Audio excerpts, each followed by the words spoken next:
Olá!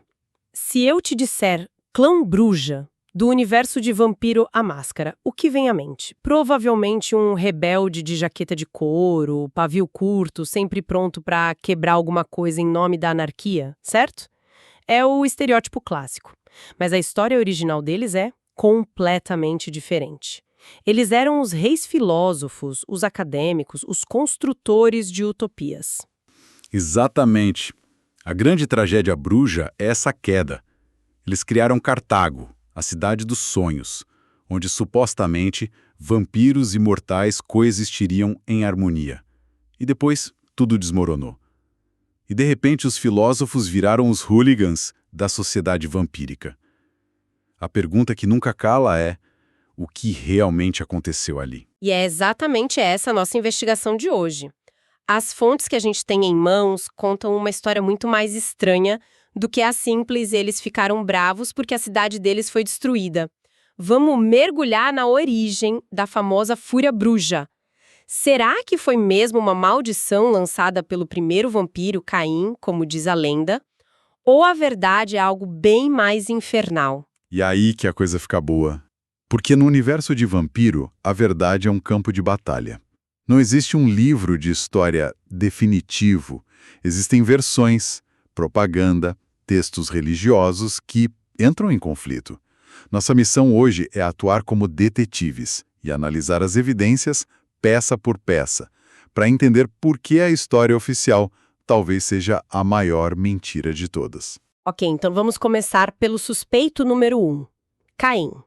A versão mais popular, quase um senso comum entre os jogadores, é que cada clã tem uma fraqueza, que é, na verdade, uma maldição pessoal de Caim. Ele teria olhado para cada um dos seus netos, os fundadores dos clãs, e dito: você será assim, você sofrerá disso. E para o Bruja, a punição foi a fúria. Essa ideia é extremamente poderosa dentro do cenário. Ela dá um ar de tragédia bíblica, de pecado original. O problema é que, quando você vai procurar a prova disso nos livros principais, como o da terceira edição, por exemplo, a palavra usada é fraqueza. A palavra maldição é a interpretação que os personagens do jogo, os vampiros, dão a isso. É a religião deles, sabe? Não necessariamente um fato cósmico. Entendi. Então é como se a gente estivesse diferenciando o que a lore do jogo apresenta como mecânica. Os Brujá têm mais dificuldade de resistir ao frenesi do que a mitologia interna do jogo diz sobre o porquê disso. Exato. E a fonte dessa mitologia é quase sempre o livro de Nod, a suposta Bíblia vampírica. Muitos jogadores assumem que esse livro tem um capítulo que diz: E Caim disse ao fundador Brujá: você e os seus serão para sempre escravos da ira. Mas essa passagem não existe. O livro é incrivelmente poético, vago, alegórico. Ele fala de Caim amaldiçoando seus descendentes de forma geral, mas não há uma lista detalhada de punições clã por clã. Então, essa conexão direta é uma invenção dos vampiros ao longo dos séculos. Uma forma de explicar o inexplicável. Pense nisso como um gigantesco jogo de telefone sem fio que dura milênios. A lore raramente te entrega uma resposta fácil. Ela te dá os cacos de vidro e espera que você monte o vitral, sabendo que outras pessoas vão montar vitrais completamente diferentes com as mesmas peças. A ambiguidade é a alma do jogo. Certo, o livro principal é vago, mas aí, fuçando nas fontes, a gente encontra algo que parece ser a peça que faltava, o famoso elo perdido, um texto chamado Os Fragmentos de RCS. E este sim parece colocar os pingos nos is. Ah, os infames fragmentos. Sim, esse texto é o único lugar em toda a lore que faz a ligação direta com frases específicas de Caim para cada fundador de clã. É o tipo de coisa que um fã ávido por respostas definitivas olha e pensa: é isso, mistério resolvido, é na mente. Parece perfeito, encaixa como uma luva. Para mim, como leitora, isso fecha o caso. O que eu tô deixando passar aqui? Porque isso não é o fim da história. Porque, como em toda boa investigação, a gente precisa questionar a fonte. E a procedência dos fragmentos de Ercier é, para ser gentil, um pesadelo. Primeiro, ele vem de uma linha de jogo chamada Idade das Trevas. Embora seja o mesmo universo, foi feita por equipes diferentes, em épocas diferentes, e existem inúmeras contradições entre ela e a linha principal de Vampiro à Máscara. Tentar aceitar as duas como verdades absolutas cria paradoxos que quebram a cronologia. Ok, já temos um problema de cânone, de fontes conflitantes, mas a coisa piora, não é? O problema não é só de onde o texto veio, mas de quem o encontrou. E como? O texto inteiro é o relato em primeira pessoa de um carniçal dos Capadócios chamado Niccolò Giovanni. E a história que ele conta de como achou esses escritos. Não é um trabalho acadêmico. Ele não estava numa biblioteca, sabe? Niccolò alega que foi guiado por sombras sussurrantes e vozes na própria mente até um monastério abandonado e isolado nas montanhas da Turquia. Peraí. Guiado por sombras sussurrantes? Isso já acende todos os alertas de credibilidade possíveis. Parece o começo de um filme de terror. E a história fica mais bizarra. Ele chega nesse monastério e encontra uma versão do livro de Nod. Mas o mais estranho é como ele a traduz. A cada noite, ele voltava para sua mesa de trabalho e encontrava um novo volume do livro que não estava lá no dia anterior, aparecendo misteriosamente. No primeiro dia, o primeiro volume. No segundo, o segundo. E no quarto dia, como que por mágica, surge o volume que detalha as maldições de Caim. Ou seja, alguém ou alguma coisa estava alimentando ele com essa informação pedaço por pedaço na ordem que queria. É exatamente essa sensação que o próprio Niccolò descreve. Ele se sentia constantemente observado, manipulado por uma entidade invisível. Ele não era um descobridor, era um peão. E o final da história? Depois de terminar a tradução, Niccolò Giovanni desaparece. Some do mapa, sem deixar rastros. Ninguém nunca mais ouviu falar dele. Inacreditável. Então a nossa única fonte concreta da maldição de Caim é basicamente o diário de um cara que estava, na melhor das hipóteses, sendo manipulado por uma força oculta e, na pior, tendo um completo colapso psicótico enquanto estava isolado numa montanha. Resumo perfeito. O que parecia ser a prova definitiva é, na verdade, a evidência mais contaminada de todo o quebra-cabeça. É quase como se alguém quisesse desesperadamente que essa versão da história fosse encontrada e espalhada como verdade.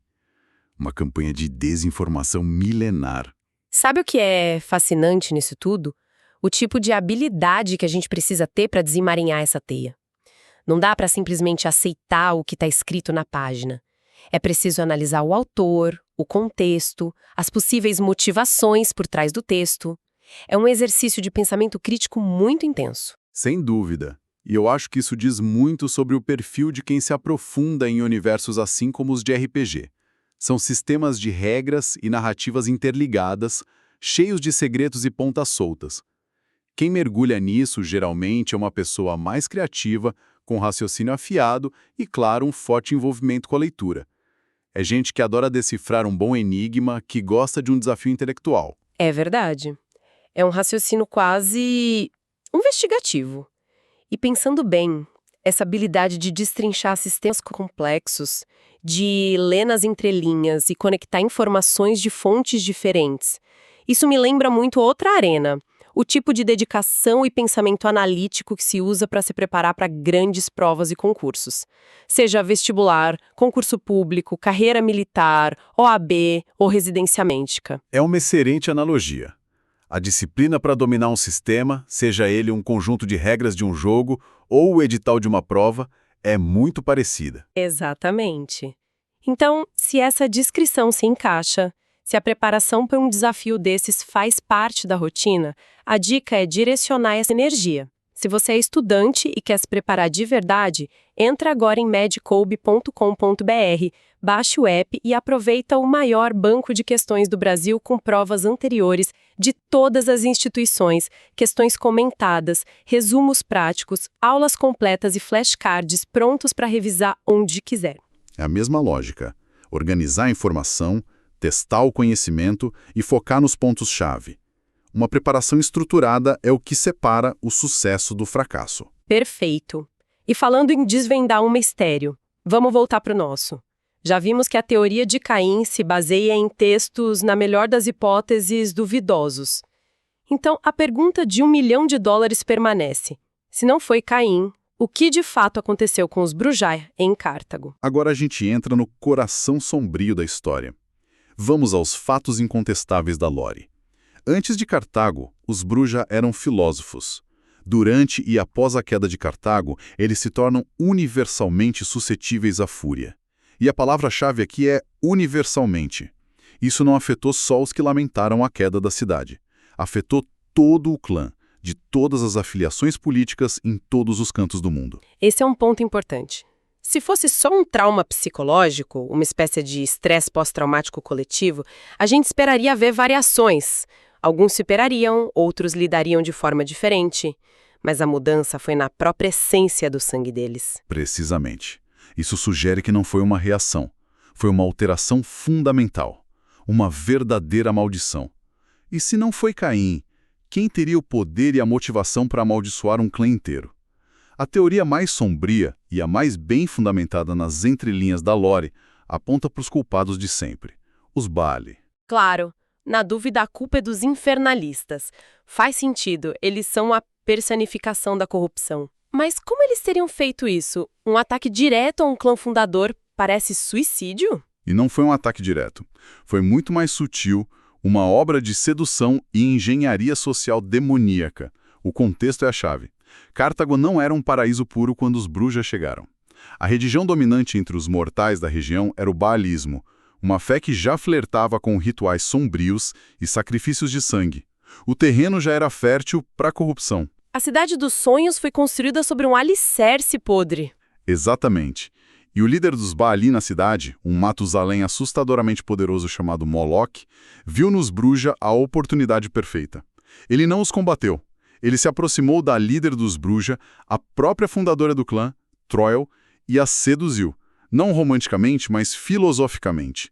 Ele se apresentou como um libertador. E que tipo de argumento ele usou para convencer uma rainha filósofa a abraçar o inferno? Ele atacou a maior fraqueza de uma idealista, a frustração.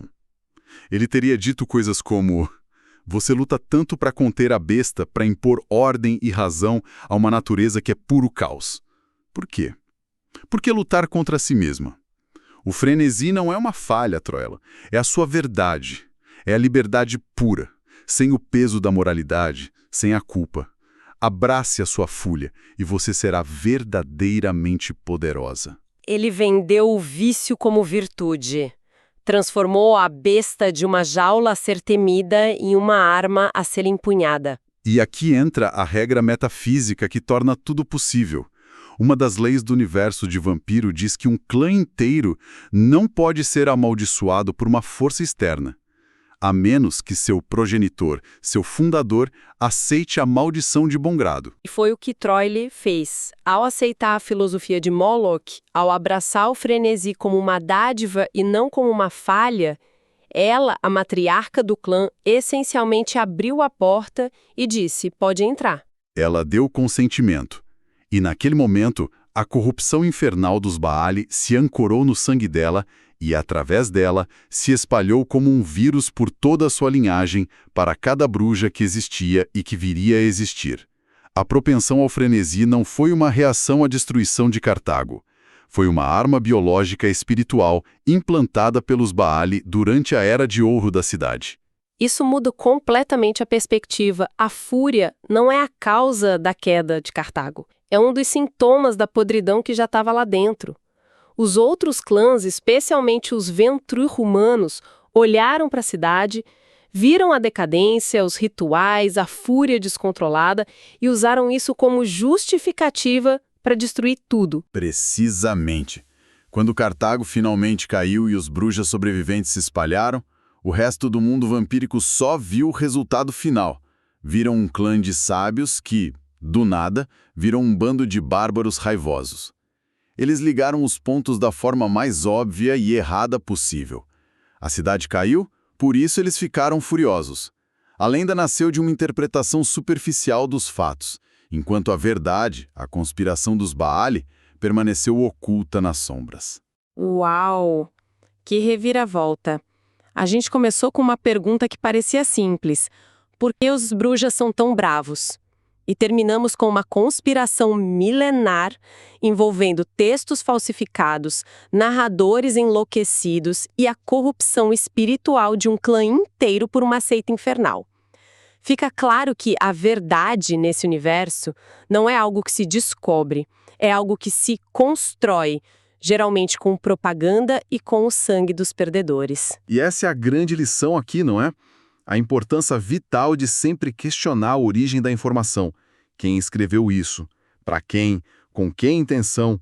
Uma habilidade que é tão crucial para decifrar a lore de um jogo, quanto para navegar no nosso mundo real, que também é cheio de narrativas conflitantes. A história é escrita pelos vencedores. Ou, como vimos aqui, pelos manipuladores mais engenhosos. Uma conclusão e tanto.